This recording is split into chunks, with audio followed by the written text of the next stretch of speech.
Hare, welcome all of you for day 21 of Gita Recital Challenge. Let us begin with prayers.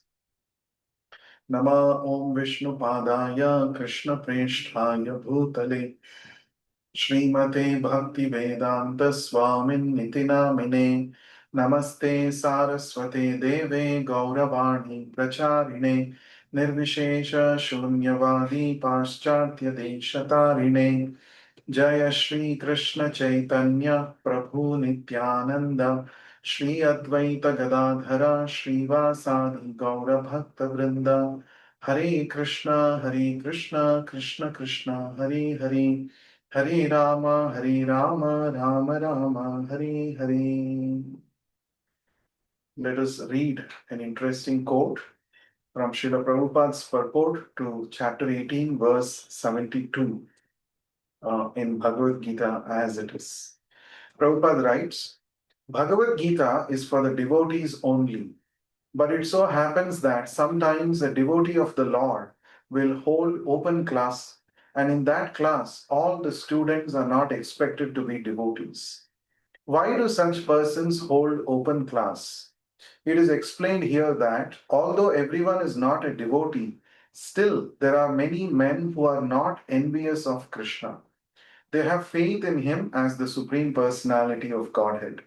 If such persons hear from a bona fide devotee about the Lord, the result is that they become at once free from all sinful reactions, and after that attain to the planetary system where all righteous persons are situated.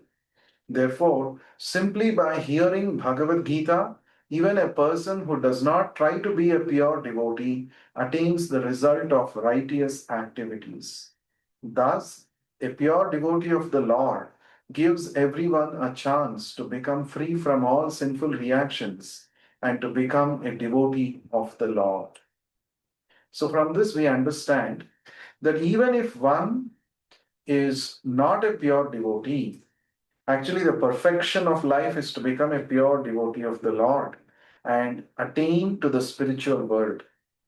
That is what the purpose, the highest perfection, as explained in the Bhagavad Gita. But even if one is not a pure devotee, that means one has material desires, but if he is not envious of Krishna, if such a person hears Bhagavad Gita from a bona fide devotee of the Lord, the result is that one makes progress towards becoming a righteous person. One can get at least uh, a higher planetary system. One is born in a higher planetary system within this material world. That means one accumulates punya by just by hearing Bhagavad Gita. But the qualification is one should be not envious of Krishna.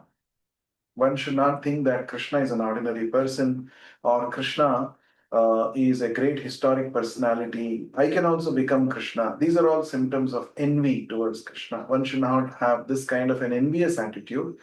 Uh, with this non envious attitude, if one studies Bhagavad Gita, at least one attains a higher position of being born in a Swarga, in a higher planetary system in the next life.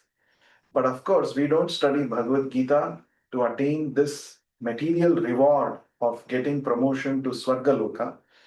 One should actually follow in the footsteps of a pure devotee of the Lord and thus completely surrender to Krishna. That is the highest perfection that we can attain by studying the Bhagavad Gita.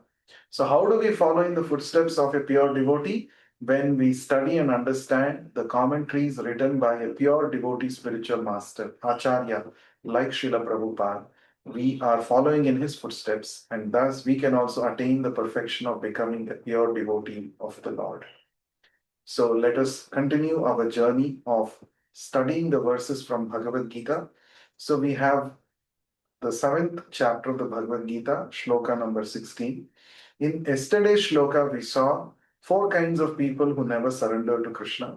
In this shloka, which is the immediate next verse, Krishna is revealing four kinds of people who come to Krishna, who surrender to Krishna. And these four kinds of people are called Sukrutinaha, the pious people. So let us see the shloka. Chaturvidha bhajante mam jana sukrutinor arto jignasurartharthi jnani cha bharatarshabha. Lord Krishna says, O best among the Bharatas, Arjuna, four kinds of pious men render devotional service unto me: the distressed, the desirer of wealth, the inquisitive, and he who is searching for knowledge of the Absolute. So, four kinds of sukrutinaha. Sukruti. Kruti means, as I said, to work, to act. Sukrutinaha means one who acts piously, one who engages in activities which are recommended in the scriptures. Such people are called Sukrutinaha, or pious souls, pious people. So Chaturvidha, four kinds of Sukrutinaha, pious people, Krishna says, Bhajante Mam. They render devotional service unto me. Remember, I said in one of the previous sessions, Bhaja means to serve. So one who engages in service of the Lord, they are called bhaktas or devotees. So Chaturvidha bhajante mam janaha, people, sukrutinaha, pious, Arjuna, O Arjuna. What are the four kinds of people? Artha, the one, number one is those who are distressed, those who are going through some material problems. They are called Artha, Artaha, those who are distressed. Example for this category is Dhruva Maharaj. Dhruva, he had gone through some miseries in his life. He was humiliated by his stepmother. So he took up the process of bhakti to seek a position much greater than his father's. So distressed people, if they are sukrutinaha, they approach me, Krishna says. Second one, jignasu. Jignasu means the inquisitive, those who are interested to know the spiritual truth. They are called jignasu, inquisitive persons.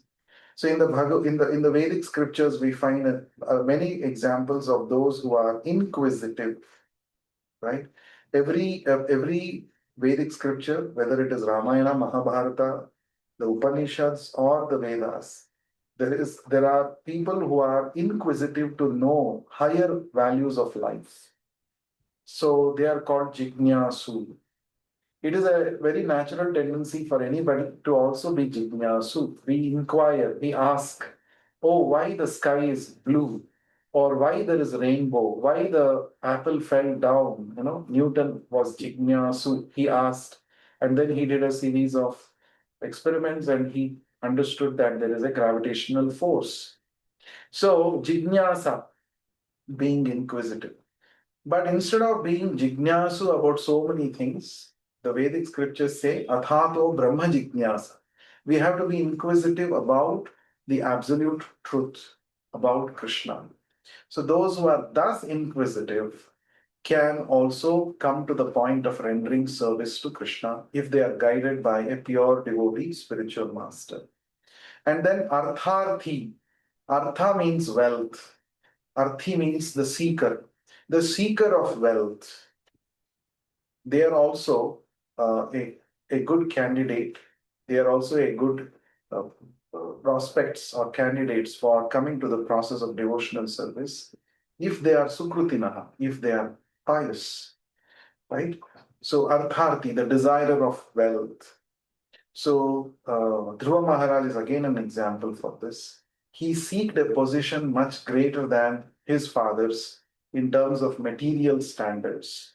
So he wanted to have a better position materially. That means he's seeking after wealth.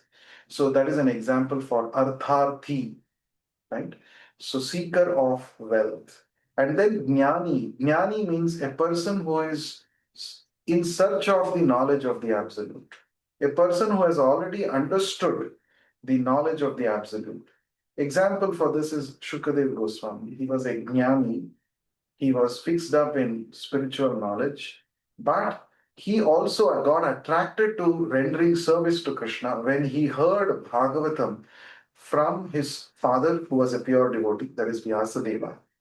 So, all these four categories of people, Krishna says, if they are Sukrutinaha and if they are guided by a pure devotee, they come to me and render service unto me. So these four are the fortunate four people, we can call. And they, if they are guided by a pure devotee spiritual master, they become more fortunate, right? They are just opposite to the four kinds of unfortunate people about whom we talked about yesterday. So, if you analyze carefully, we also have come to Krishna consciousness because of one of these four reasons. Either we are in a distressful condition, we were in a distressed condition, or we were inquisitive to know more about spiritual knowledge, or we wanted to, some artharthi, maybe seeker of material wealth. A lot of people go to Tirumala asking the Lord, Balaji, Venkateshwara, Srinivasa, Govinda, please give me material wealth. So, such people also, if they are guided properly, they can take up bhakti. And jnani. Jnani is very rare, of course. So, these are the four kinds of people who come to Krishna. So, let us learn the shloka. Please repeat after me. चतुर्विधा भजन्ते मां चतुर्विधा भजन्ते मां जना सुकृतिनोऽर्जुन जना सुकृतिनोऽर्जुन आर्तो जिज्ञासुरर्थार्थी आर्तो जिज्ञासुरर्थार्थी ज्ञानी च भरतर्षभा ज्ञानी च भरतर्षभ चतुर्विधा भजन्ते मां चतुर्विधा भजन्ते मां जना सुकृतिनोऽर्जुन जना सुकृतिनोऽर्जुन आर्तो जिज्ञासुरर्थार्थी आर्तो जिज्ञासुरर्थार्थी ज्ञानी च भरतर्षभा ज्ञानी च भरतर्षभ चतुर्विधा भजन्ते मां चतुर्विधा भजन्ते मां जना सुकृतिनोऽर्जुन जना सुकृतिनोऽर्जुन आर्तो जिज्ञासुरर्थार्थी आर्तो जिज्ञासुरर्थार्थी ज्ञानी च भरतर्षभा. ज्ञानी च भरतर्षभ. So please learn this shloka and share your video with me. And also, please share a comment in one single line what you understood from this shloka. And you can also mention to which category you belong to, what attracted you to Krishna consciousness. Please mention in the comment. Thank you very much. We shall meet again in the next session. Hare Krishna.